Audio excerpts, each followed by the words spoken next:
Mississippi. You're back. Murong looked around, but before she could see who it was, a thin, goose-yellow figure hit her like a small shell and fell into Murong's arms. She stumbled when she was hit, took 2 steps back, hugging someone 1 head shorter than her, and was about to push aside to see who it was. However, the person in her arms started to cry. "Woo-woo, miss, where have you been? Baizhu is so worried." "Woo-woo-wah." The little girl cried louder and held her tighter. Murong couldn't resist and looked at Qinghe, who had already walked up to her with red eyes. She smiled and then dug out the little girl in her arms. Her big eyes were filled with tears, and her round little face was wrinkled into a small bun. Murong's eyes lit up and she reached out her finger to touch her nostrils, then pretended to be disgusted and said, "Oh, even the small nose has come out." Baizhu felt a panic in his heart and instinctively touched under his nose, only to find that it was dry and there was no runny nose. He knew he had been played with by the young lady and blushed with embarrassment. However, the next second, Baizhu seemed to notice something and widened his eyes, exclaiming, "Miss, you. Me, what? The little girl doesn't know you're young lady anymore." Murong continued teasing the little girl. "No, it's not." Baizhu's mouth was urgent for a moment, unable to speak, and his small face turned red as he held it back. Still standing on the side, Qinghe spoke in a warm voice, and upon closer listening, her voice trembled a bit. "Miss, are you okay?" "Ah yes, miss, are you okay?" "Woo-woo," Baizhu continued without saying a word and couldn't help but cry. Weeping with joy. Murong looked at the 2 of them and was moved in her heart. She touched her small face in her arms and looked at them with a smile, comforting them, "All right, your young lady is not foolish anymore. Don't cry, be good." "What's silly?" "Miss, don't say that about yourself." Baizhu corrected with a disapproving expression as he looked up. "What's silly or not? How ugly." Murong surrendered helplessly and said, Okay, listen to our white bamboo. It's not stupid, it's not stupid." Baizhu burst into tears and smiled, "That's pretty much the same." With a relaxed mind, Baizhu realized that she was still holding the young lady, blushing and reluctant to let go. "Speaking of which, Mrs. Arms are so comfortable." Murong smiled and touched Baizhu's face again, sighing in her heart. "This feels really good." Qinghe sighed on the side, the old homeowner must be the happiest to know this. Murong smiled silently. "Where have you been these days, miss?" The old master noticed that Miss is missing and urgently sent many people to search for her. "Now many people have returned one after another," Baizhu asked with concern. "I've been working on it for a few days now." Murong. "Where have you been fooling around these past few days? Since you're foolish, just stay in the mansion obediently. What are you doing when you have nothing to do?" Murong was about to say what she had done in the past few days when she let out a roar and successfully broke the warm atmosphere between the master and servant. Murong fixed her gaze and saw an old man in a grey Taoist robe embroidered with dark patterns walking towards him with a face full of anger, followed by a few people. Mo's eyes calmly swept over the person, suppressing the anger and killing intent in his heart. He whispered to his 2 maids, Baizhu and Qinghe, "You go back to the Haitang courtyard to guard first." Baizhu and Qinghe were a bit scared when they saw the newcomer, but they still stood in front of their own young lady. How could they leave the young lady and hide on their own at such a time? They are not of high cultivation, but if anyone dares to bully the young lady, they are not vegetarians either. Murong looked at the 2 guardians and felt a warmth in her heart. She gently instructed, "Listen, Qinghe, take the white bamboo back to the begonia courtyard. I'll make more delicious food for Miss during lunch, and guard the begonia courtyard. If the purple aster comes back, don't let her enter the yard." Qinghe Baizhu was puzzled and looked at the young lady with a puzzled expression. After touching Murong's gaze, she bit her lip and replied, yes, young lady. Then the two of them left. Murong refocused her gaze on the few people who were already standing opposite, with a slight curl in her mouth, a bit playful. 3 elders, Zhu family, Murong interesting. 3rd elder, it seems that you are very dissatisfied with Grandpa's arrangement when you say this. Murong smiled meaningfully. Murong, don't stir up trouble here. The 3 elders gave a cold shout, their expressions paused, and noticed that Murong was a bit different today. Their eyes sank and they said, "Are you not foolish?" A few people turned pale when asked, but they did not feel the spiritual power fluctuations on Murong's body. Their expressions quickly returned to normal, and the disdain in their eyes was about to overflow. Waste is waste, even if you're not foolish, what's wrong? Congratulations to sister for not being foolish anymore. As a younger sister, Shuer is really happy. A delicate female voice came out, and Murong Shuer, dressed in a white dress, quickly walked to Murong side. With a smiling face, she reached out to grab Murong hanging arm, and a jealous expression flashed in her eyes. Murong dodged sideways, avoiding the hand and looking at someone's face with a smile on her face. "Miss, I don't like strangers touching me. It's better not to touch me randomly. Otherwise, if something goes wrong and I accidentally kill you, it's not good." Murong Shue's eyes darkened, a useless person still wanting to kill someone. "Stop being foolish and talking about dreams." A timid expression quickly appeared on her face. Big sister is really good at joking. Shuer has been close to her sister since childhood, how could she be a stranger?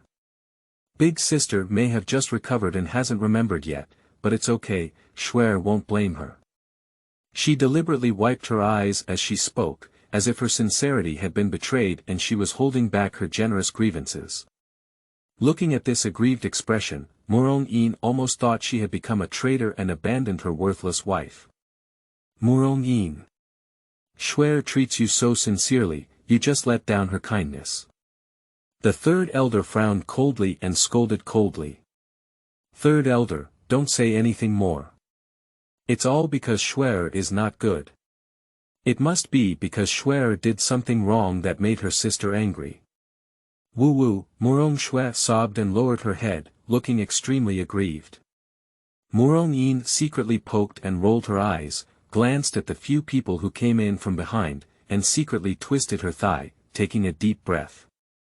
Looking up, my ink eyes were misty, and tears as big as beans fell down with a snap. What was that sister saying? I just woke up today. When I saw my sister, I asked you to do whatever you wanted. I have finally escaped from that place in the past few days, and I don't like people touching me for a while. Why, is my sister blaming her? Murong Shuer was stunned and couldn't cry for a moment as she looked at the suddenly weak person. Woo. Poor me, a person without a father or mother. I finally crawled back from the brink of death, and I still have to be looked down upon and falsely accused. Woo grandpa, Iner doesn't want to live anymore. Murong glanced askance at Murong Shue's face as if eating feces, and chuckled inwardly. She tried her hand on her thigh again. Mad, you can't cry without pinching. Upon hearing a certain word in her words, Murong Shuer looked towards the door and saw Murong Qingsang and the elder standing at the door, their faces full of anger. Her pretty face is a bit pale. Although Zhu and the 3 elders were angry at Murong words just now, they still straightened their faces and bent down to hold their fists and luggage. 3 elders. Old master, big elder. Zhu sure. Father, elder. Murong Shuer also weakly greeted, Grandpa, elder. The elder wore a brick face and gave an indifferent, in response.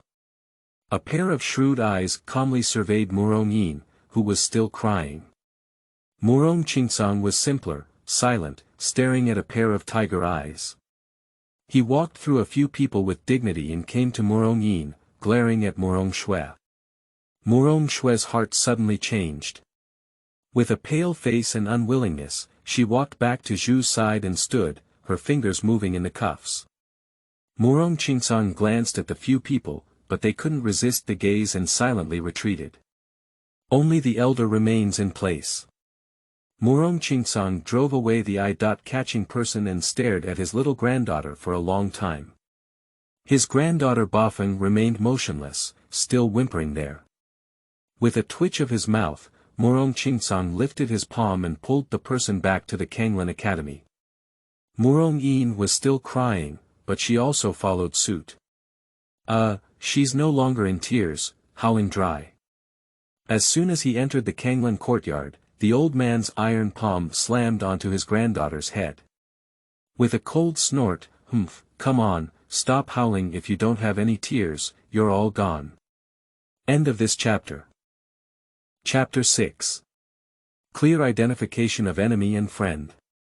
You are listening at novelfull.audio. Chapter 6. Clear identification of enemy and friend. Oh, Grandpa, I happen to be right here. You just slapped me so hard, believe it or not, I'll change back. Murong Yin pretended to be in pain and slowly followed the old man to sit at the stone table, with the elder sitting closely behind. Nanyu, who was guarding the courtyard, brought tea and poured it for a few people. Thank you, Grandpa Nan. Grandpa Nan, you are so kind to me. Murong Yin looked up with a smile and thanked me with a smile, then took a few gulps and drank them all. Nanyu smiled and poured another glass for Murong Yin, saying, Miss, you're welcome. Murong Yin looked at Nanyu with a kind expression and a good mood. Humph, little girl, you know how to flatter and flatter. Murong Qingsong was unhappy and worried these days. Why didn't his granddaughter praise him? Murong Yin's eyes rolled around and deliberately turned to the elder who was drinking tea, saying, Grandpa, have you smelled a sour smell? Whose vinegar jar has been knocked over? Elder Murong Qingwen coughed heavily and glanced at a frozen face. He slowly put down the teacup and said, Is that right? Grandpa, smell it. Speaking, Murong Qingwen really moved his nose and said, Hey, don't even say it, it seems like there's really a vinegar smell. Hey, Lao Nan, did you smell it? Speaking, Murong Qingwen shifted the conversation to Nanyu. Nanyu suppressed his laughter and remained silent. Murong Qingsong exploded and said, Stinky girl, she will make fun of your grandfather. Murong Yin grinned and remained silent. She never imagined that she could naturally get along with an old man who only met once. It's like they were born as grandparents and grandchildren. Looking at his granddaughter's smiling face, Murong Qingsong's feeling of depression disappeared and he asked anxiously, Iner, tell Grandpa, where have you been these past few days? The elder and Nanyu also looked at her with a worried expression on their faces, and their intention to ask was very obvious. They searched for so many days without any news. Murong Yin felt the care of the few people and silently put down her teacup. She scanned around and could feel that there were people around her. Murong Qingsong looked at his granddaughter's reaction with some surprise, but still spoke up and explained, Don't worry, no one dares to approach. Speaking, a soundproof barrier was also set up. Murong Yin smiled and uttered two words. Black Abyss. As if feeling less stimulated, she said again, I'm in the Black Abyss. The three of them were shocked by this answer for a while. Murong Qingsong regained his senses from shock and was immediately furious, slapping him with a big palm. Bang! Wow! With the peak spiritual power of the golden elixir, with a palm strike, the stone table shattered. Murong Yin's eyes were sharp and her hands were fast, and she quickly dodged with her own tea bowl and teapot. The other tea bowls are not as lucky. Crush into pieces. How unreasonable! How unreasonable! Is it related to Murong Yuntian and others? Who, Zhu Shi? Murong Shui? Or Murong Fei? Murong Qingsong was furious and his mind was spinning. He had already vomited a few people. The elder's eyes were bright and he said, the place in the Black Abyss should not be accessible to them, there should be someone else. You wait, Ina. Grandpa will pull those people over now. Murong Qingsong became more and more angry as he thought about it. He got up and prepared to go and fetch them. Although Nanyu was also angry, he still hadn't lost his sanity. He held down Murong Qingsong, calmly collected the scattered stones on the ground, and turned into a stone table. Murong Yin glanced at Nanyu and put the teapot and bowl back. Murong Qingsong was pinned down and his tiger eyes widened. Lao Nan, what are you pulling me for? I didn't see how crazy those people have become. They have set their sights on my granddaughter. Roar. Nanyu frowned and said, do you have evidence that they did it? Back then, I told you not to be kind and soft-handed, but you didn't listen. Now that there's something wrong with Ina, you know you're worried. Nanyu waved his sleeve and a set of tea utensils appeared on the table. Listen to the sound and finish speaking. If you don't understand anything, then go find someone to settle the accounts. Murong Qingsong, feeling guilty after being scolded, calmed down and sat on the side feeling depressed. Murong Yin glanced at the more exquisite tea set, glanced at Nanyu, silently put down the one in her hand, picked a new one, and poured a cup of tea. Of course, there are also a few others. The elder looked at someone's small movements with a hint of a smile in his eyes and said, the girl is not in a hurry, but you know who did it. Murong Yin nodded and looked at the few people without saying anyone, but asked another question. Where is the Black Abyss? A place that even top experts are unwilling to easily enter, said the elder. The Black Abyss is located within the forest of Warcraft, surrounded by black mist all day long, mysterious and unpredictable. It is rumored that there were people who managed to escape from the Black Abyss, and some people went to inquire, but that person was already lost in consciousness. But the human heart is not strong enough for snakes to swallow elephants, and there are still people who do not give up and venture into the Black Abyss. The ultimate result is either crazy or dead, and some people have no return. Since then, no one has easily entered the Black Abyss, and the Black Abyss have become taboo. This is also the reason why we are so angry when we hear about your whereabouts in the past few days, but speaking of which, girl, do you know who the person who took you to the Black Abyss is? How did you come back? The elder asked in confusion. Murong Qingsong and Nanyu also looked at her. That's it, Murong Yin murmured, calmly grabbing the bowl and gulping down another bowl of water. Murong Qingsong was extremely anxious and didn't dare to urge him. He could only watch his granddaughter pour water. He was really not sure what the water was good to drink. After drinking a bowl of water and feeling the anger in her heart decrease a bit, Murong Yin smacked her lips and looked at the few people without hesitation, saying, I do know who there is, but not all of them. There is one, Grandpa guessed correctly, Murong Shui is one of them, and the other is. Who else is there? Miss Zhu Meiying. Bastards. Bastards. They're all scumbags. Murong Qingsong was furious. If it weren't for Nanyu pulling him, he would have gone to fight desperately with people. Surprisingly, it's her. She's with Murong Shui. No, theoretically, neither of them has the ability to take you to the Black Abyss. The elder had a sudden realization on his face, and suddenly felt something was wrong, frowning. Of course, it's not just the two of them who came up with the idea. They must have been the ones who didn't run away. I'm not sure, Murong Yin raised her eyebrows and said. If we follow Grandpa's advice, someone who can come and go freely in the Black Abyss is definitely not something we can compete with now. So Grandpa, don't be angry, let's break your body.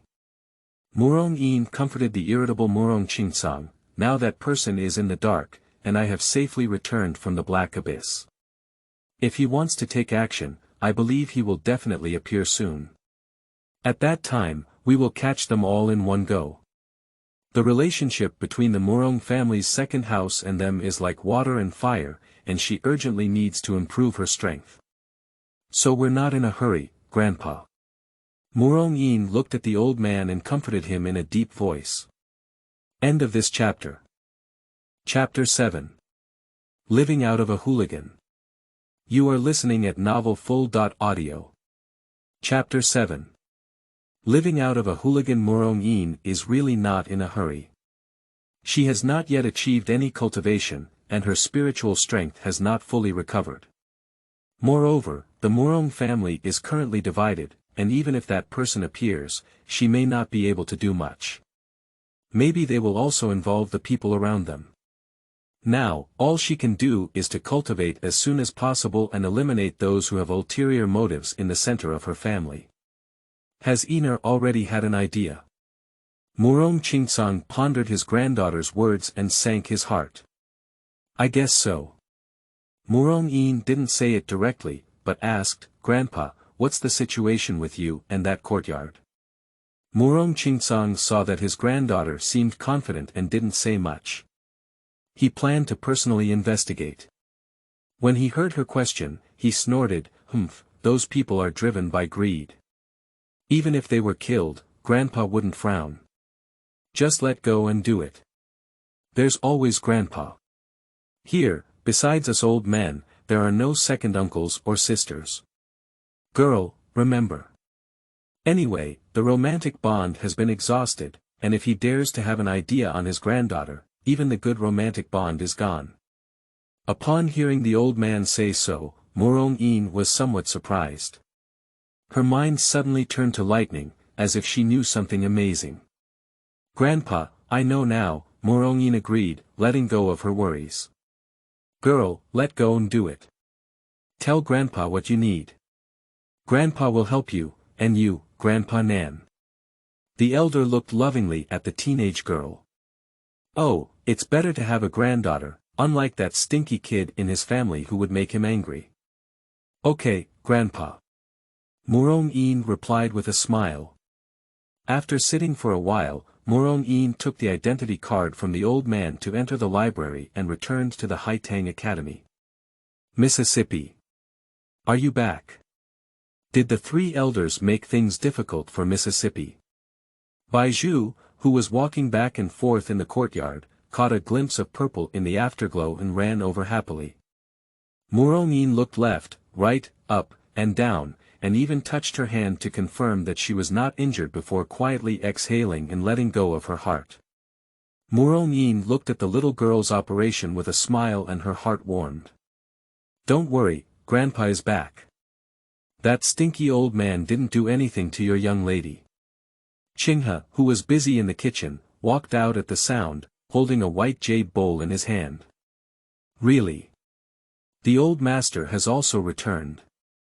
Baizhu exclaimed in surprise. If you don't believe it, you can come in with me, Mississippi. I'll let you investigate carefully, Mississippi. Murong looked at a little girl with a mischievous smile. Although Baizhu was young, he didn't understand anything.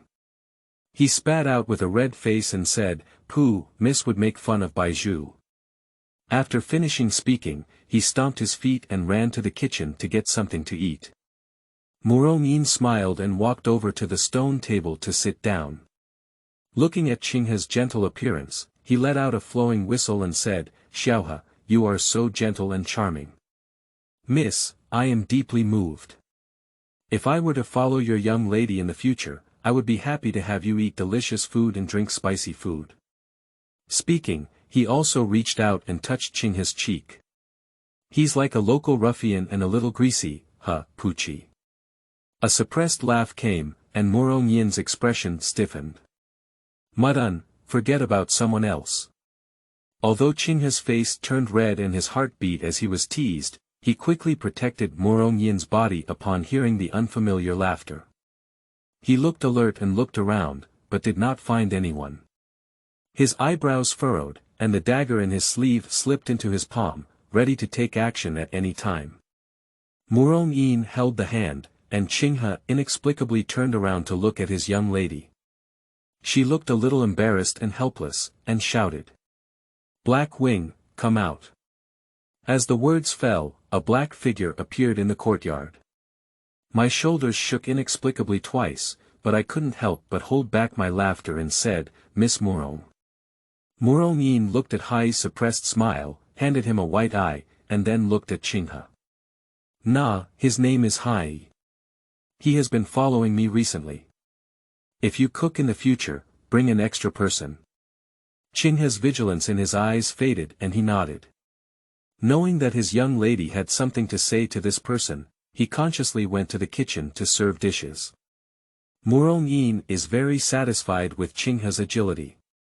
In the future, when it comes to doing things, there must always be someone she can trust around her.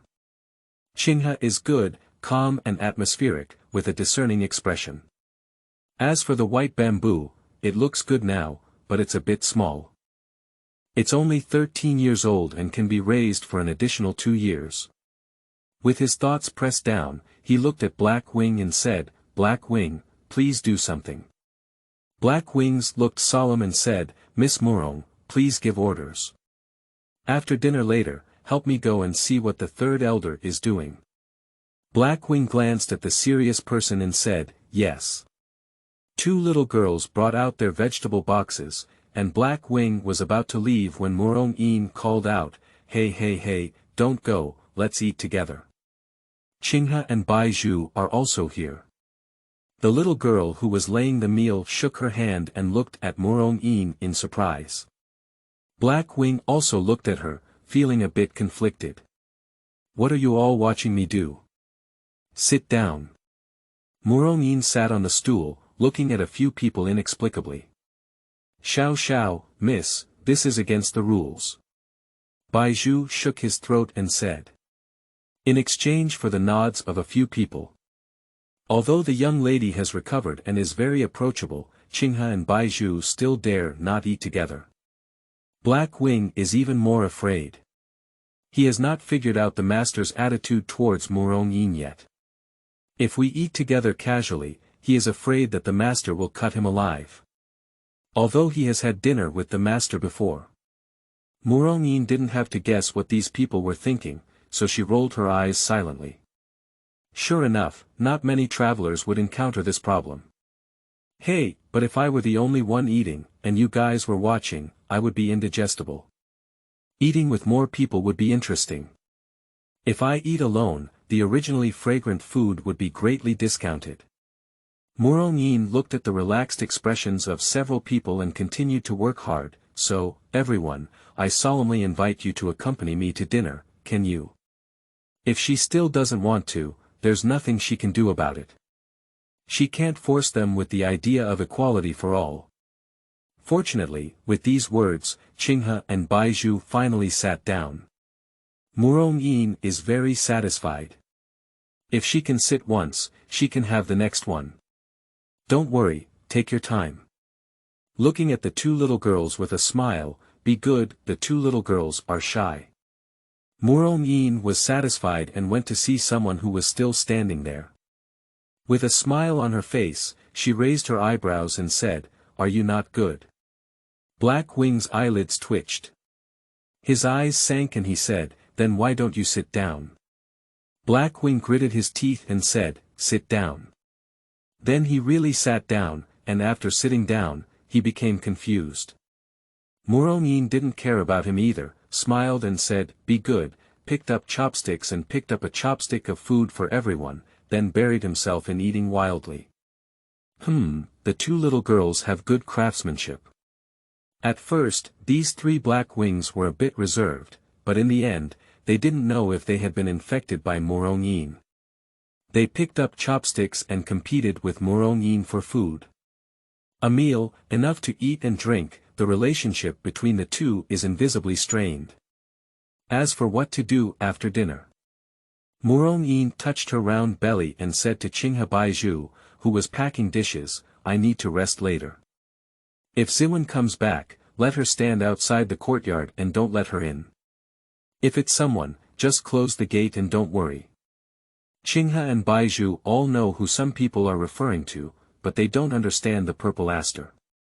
Qinghe tentatively asked, "Miss, do you think there's a problem with the purple aster?" "Smart." Murong praised, "Remember, stay away from the purple aster." Qinghe Baizhu glanced at each other and said, "Yes, miss." End of this chapter. Chapter 8. Murong Fei wakes up. You are listening at novelfull.audio. Chapter 8. Murong Fei wakes up, bang. Wow. The sound of porcelain and jade objects shattering came faintly from a courtyard in the northwest corner, accompanied by vague curses. Get out. Get out of here. Beat you to death. Are you afraid of seeing Miss I look like this? Are you? Pop. Cheap maid. Who should I show you such a seductive appearance? Murong Fei, who woke up from his coma, saw his destroyed face and wildly attacked and cursed the maidservants in the room like a madman. On the open ground, there were 3 or 5 maids kneeling or lying down. Some have already gasped for breath, while others are trembling on the ground, afraid to speak even if their whole body is injured from being beaten. In the Fengfei garden, from intimate maids to old maids, everyone knew that Miss Eyre had a notorious bad temper. Whenever there was any dissatisfaction, she would either hit or curse at these maids. They could no longer remember how many of them died and were carried out due to Murong Fei's atrocities. When Murong Yin was still foolish in the past, Murong Fei would occasionally vent her anger on Murong Yin. These servants still have some good days to live. Now that Murong's voice has improved and she has been disfigured, they really don't know if there is still a way to survive in the future. The maidservant kneeling at Murong Fei's feet, trembling, caught a glimpse of the maidservant beside her, staring at the wound on her face. A cold air rushed up from her heart, burying her head lower. You, lift your head. A gloomy voice came from above. The maid trembled even harder, closed her eyes, shook her head, and stared at the ground. Why? Are you so afraid of me, or are you afraid of dying like them?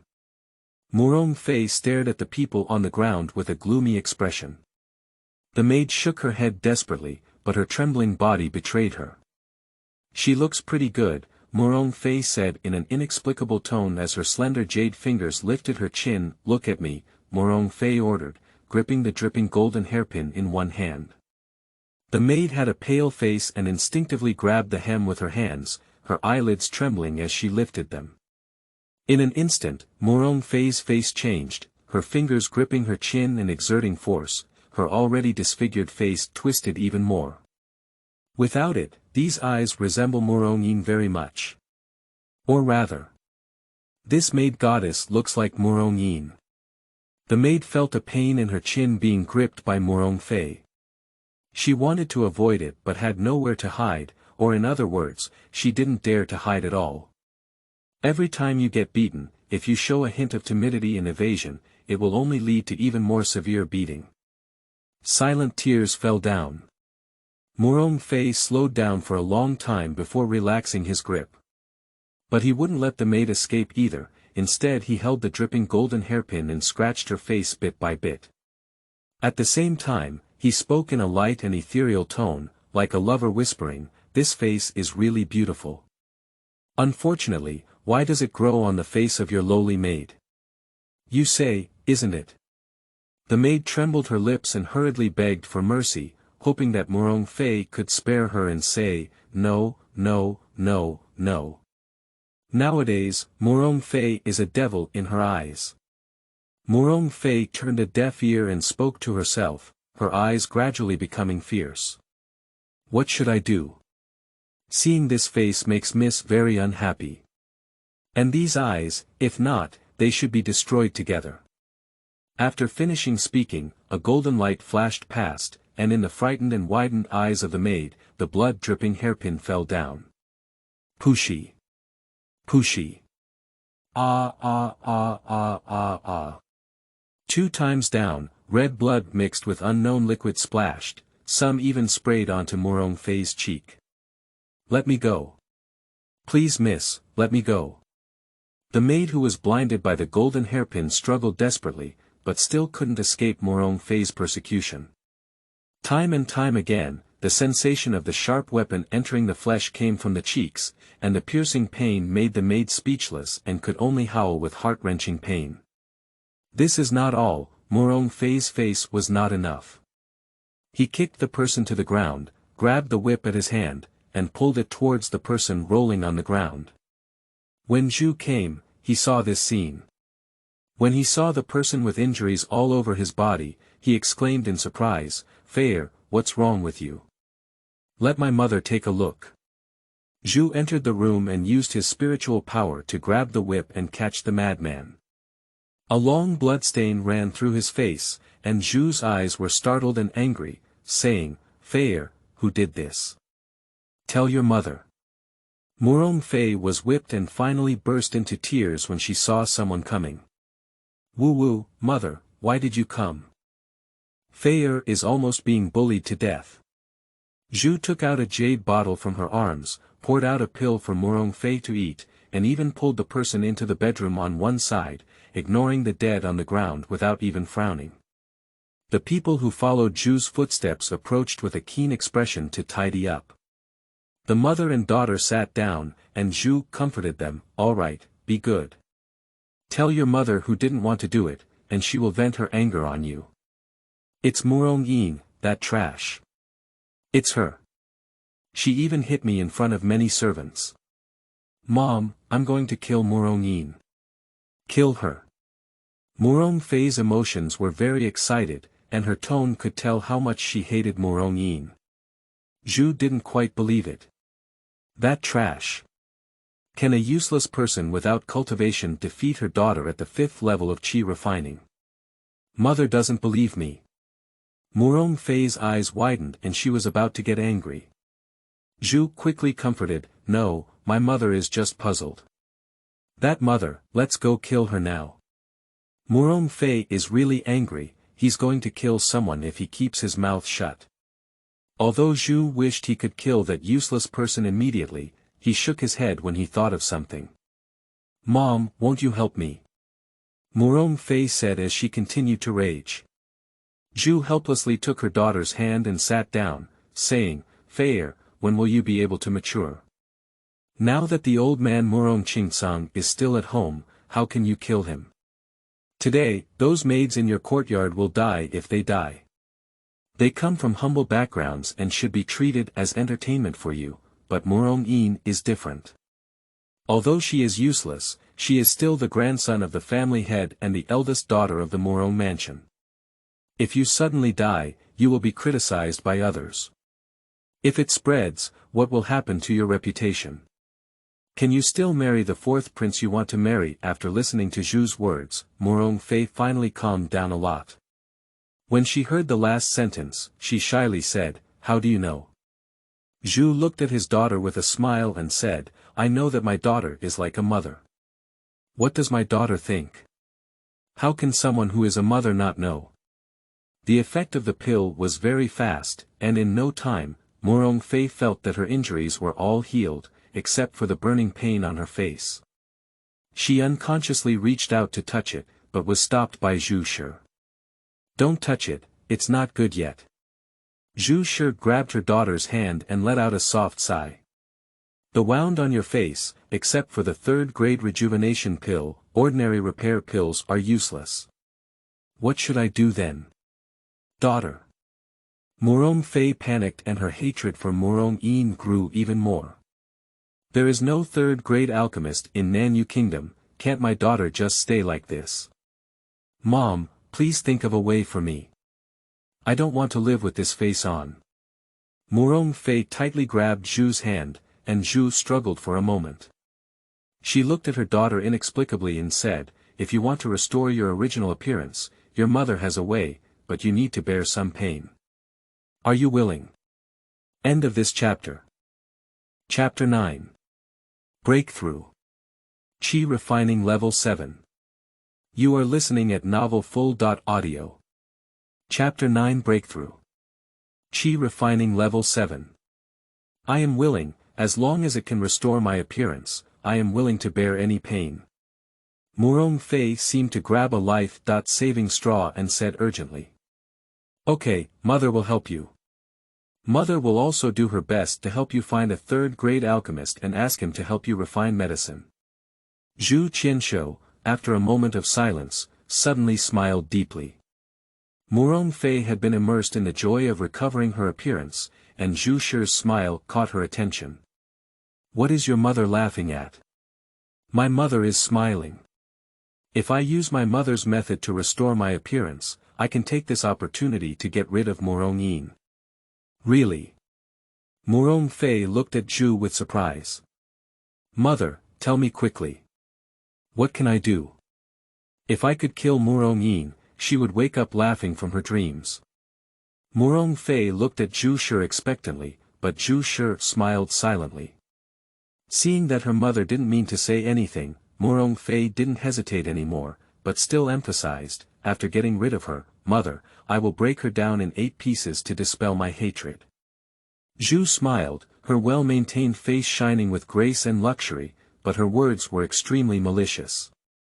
"Don't worry, whatever you want to do, my mother will support you. Even if you want to dismember her, my mother will support you." Murong Fei also smiled, laughing wildly and abnormally. "Well, Murong Yin, who is far away in the Haitang garden, doesn't know about these yet. But whatever she is, troops for the enemy, earth for floods. She is currently having a headache over something." In the space, the woman in purple and a doll wearing a belly bag looked at each other. Who can tell her why there are children in the space? Time goes back to Murong Yin after lunch. Murong Yin originally planned to take a brief break and then go to the Murong family's library to take a look. Find the general history of this continent and understand its basic structure. Little did she know that as soon as she closed her eyes, she appeared here in a whirlwind. Looking up, it was a vast expanse of white. The hem of the dress was pulled by someone, and Murong Yin instinctively looked over. A little doll wearing a red belly pocket caught the eye. A chubby baby with big black eyes and a towering figure above her head. Her small mouth cracked open, revealing 6 small teeth. A sticky childlike voice popped out of her mouth and said, "Hello, I'm lustful." There are only 6 teeth, so there is a bit of air leakage when speaking. The little doll's face twisted slightly, and then continued to look at Murong Yin with an innocent expression. Murong Yin crouched down with a question mark on her face, touched the little doll's towering genitals, and asked, "Baby, who are you? Where are your adults? Why are you here?" "I am the spirit of space. Master of lust, human, have you forgotten? Under the black abyss and water pool, you have taken them away." The little doll shook its little brain and smiled sweetly. Murong Yin Mo. I remember talking to me in the voice of an adult man. What's going on with you? When she was collecting space and abnormal fire at the bottom of the pool, a voice had spoken to her before, and she didn't feel too surprised. And with this adventure, her elixir field has healed and has already stored a trace of spiritual energy, equivalent to the spiritual energy of people who have just started practicing in this world. Currently, she does not have a systematic cultivation method or spiritual skills, which is why she is preparing to go to the library. "Oh my master, it's because the master's spiritual energy is insufficient that they have become like this." In other words, the size of the entire space is closely related to the master's cultivation. When the space grows to a certain extent, the person naturally grows up. Qi Ling shook his head and said like a little adult. How can the spiritual skills cultivated by those people outside compare to the space on the other side? Qi Ling boasted with a stinky expression on his face. Can you hear my voice? Murong Yin blinked. Of course, my master and I are one. Qi Ling shook and soared to the sky. Is there a specific spiritual skill that suits me in this space? Murong Yin's eyes lit up, but looking at the vast white space, she couldn't see where the spiritual skill looked. Didn't they say that the master needs cultivation? In this space, the higher the master's cultivation, the broader their vision will be, and many good things will naturally come along accordingly. Qi Ling explained. The master can now try to cultivate. The time in space is faster than outside, and as for how much faster, it needs to be compared by the master himself, Qi Ling suggested. Upon hearing this, Murong Yin didn't hesitate. She was eager to cultivate quickly. The Murong family was surrounded by tigers and wolves, and without cultivation, she would become a weak point that could defeat the old man. Sitting on the ground and looking at the child with an awkward expression, he said, how do you practice? This cannot be blamed on her. The original owner has been foolish for many years, and the information she can receive is too limited. The child was also a bit stunned, then looked disgusted and said, "Oh, master, haven't you ever practiced before? Is there a problem?" Murong stopped and looked at the child with a threatening expression. No problem." For some reason, the owner at this moment looked very like a wolf grandmother, and the spirit of the tool shrank its neck. "Master, I'll teach you how to cultivate." "That's pretty good," Murong smiled. The child continued, "Sit still, sink your chi into the elixir field, guard your mind internally, and guide the airflow through your meridians, then store it in the elixir field." Murong followed the child's instructions and sat down. Just as she was about to ask how to guide her, a golden light shot straight at her forehead. Murong resisted the urge to dodge and accepted the golden light. In the next moment, one obscure and difficult word after another flashed through Murong's mind. Murong worked hard to digest the meaning of those words and also understood how to operate the power within her body, or rather, the spiritual power spoken by those cultivators on this continent. According to the method in her mind, Murong gradually guided her spiritual power to flow through her meridians, expanding them. After half an hour, that spiritual power finally ran through the entire Zhou Tian and stayed quietly in the elixir field. Just like this, Murong felt a slight sense of detachment. After running for a week, Murong opened her eyes and gently wiped away the sweat from her face with her hands. She couldn't help but think to herself. She's just an outsider, her talent is not bad. The child was surprised to see this scene and widened their eyes. They didn't expect a waste material to be able to quickly connect their meridians. They were both surprised and happy. The chosen owner of the other side space was quite good this time. Qi Ling felt happy in her heart, but didn't show it on her face. After confirming that Murong had mastered the most basic cultivation skills, she waved her small hand to disperse the white mist. He said again, "Since you have already connected your meridians, focus on practicing.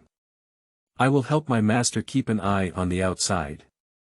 If anyone comes, I will call you." Upon hearing these words, Murong sank her heart and focused on her cultivation. Murong tirelessly absorbs spiritual power in space, and when the spiritual power is saturated, it is compressed time and time again. If anyone can peek into Murong's dantian at this time, they will find that those invisible spiritual energies gradually tend to liquid milky white. Suddenly, Murong, who was originally relatively calm, had a surge of spiritual power all over her body, forming a huge spiritual vortex.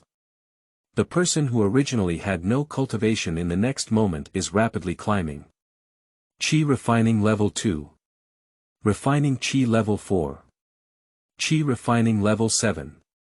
In a short period of cultivation, a useless material that was originally devoid of spiritual power has become a cultivation genius. Oh, no, it's a genius. You should know that among the younger generation of the Murong family, Murong Shui, who is known as a cultivation genius, has only refined Qi to the 7th level, which is still the result of his cultivation since childhood. Nowadays, Murong, a waste member of the Murong family, caught up with her in less than half a day. I wonder if Murong Shui would be furious on the spot if she found out. After Murong steadily advanced, he opened his dark eyes and a stream of light flashed through his eyes. In the next moment, my body erupted and I punched the white mist in front of me. With a loud rumble. End of this chapter. Chapter 10. Quality Education. You are listening at novelfull.audio. Chapter 10 Quality Education. The originally intact white mist was instantly dispersed, but quickly condensed again. However, the clear sound of stones cracking still came out. Although Murong Yin was satisfied with the power of this punch, she still had some concerns. I won't break the things inside, will I? Ha ha ha, master, you're really fun. The child was originally shocked by Murong Yin's talent, but Murong Yin's words successfully made him burst into laughter. Murong Yin's eyebrows and eyes twitched, she was mocked. The child gradually stopped laughing, but the owner's face was too terrifying. If he still laughed, he didn't want to know what he would face. Cough cough, master, don't worry, the things in the space are fine and won't break. The child looked at her seriously. Oh, Murong Yin responded meaningfully, a mischievous smile curling up from the corner of her mouth and quickly pressing down again, come here. The child looked at Murong Yin like this and swallowed his saliva, feeling a bit scared. Should he leave first? Before the idea could be realized, Murong Yin suddenly made a move and slipped past the little fart child, pouting her buttocks. Pop! The thunder claw patted down on the chubby little buttocks. Ah ah! A scream pierced through the space, leaving the child bewildered. When he realized it, he felt both embarrassed and angry. Master, how could you spank someone? They are boys. Murong Yin gritted her teeth and said with a smile, what's wrong with the boy, stinky kid? Laugh at your master, come and beat him up. After speaking, another slap fell. Master, master. I will never mock you again, master, stop fighting. Ow. Qi Ling was beaten silly. To be honest, Murong Yin didn't hit very hard, it was just shameful. How could he be spanked by someone, thinking of him as a grand and talented master? Master, master, someone is looking outside. Qi Ling was ultimately unable to resist the chain palm. He raised his hand and surrendered, but fortunately, there was trouble outside. I believe his master will not stay here for long. Humph.